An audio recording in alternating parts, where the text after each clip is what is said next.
Kamp langs die Weskus, waar die soutwind waai, met 'n vuur wat netter tot diep in die nag se draai.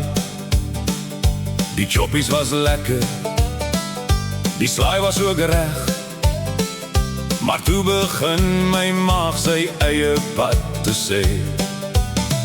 Ek kyk na my pelle, hulle lag sommer klaar, want almal kan sien ek's in 'n bietjie gevaar.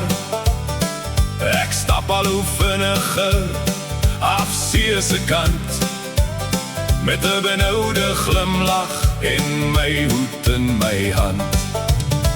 Ai, ai, die maag het sy eie plan. Ai, ai, ai, ai, as sy besluit, help niemand daaraan. Die wind waai hard en die duine roep, ek hoop net niemand volg my op die route. En die skerp skulpe onder elke tree, maak die tog beslis nie makliker nie. Maar later by die vuur lag almal saam. Dis nog 'n Weskus storie sonder skaam. Teen sononder sit ons weer om die vuur, en elkeen vertel van die dag se avontuur. Want op die Weskus leer jy baie gou, dat die beste stories altyd by die kampvuur bly. Ek spring oor klippe en gly in die sand. Ek hoop net niemand kom nou hier aangeland. Toe trap ek op 'n skalp, ai wêreld, wat 'n pyn. Maar daar's geen kans dat ek nou kan stilstaan nie.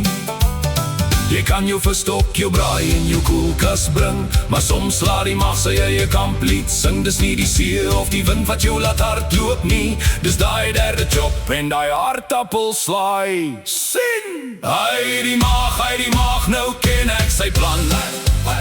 Hy laat selfs die tuiste kampeerder hol soos 'n man.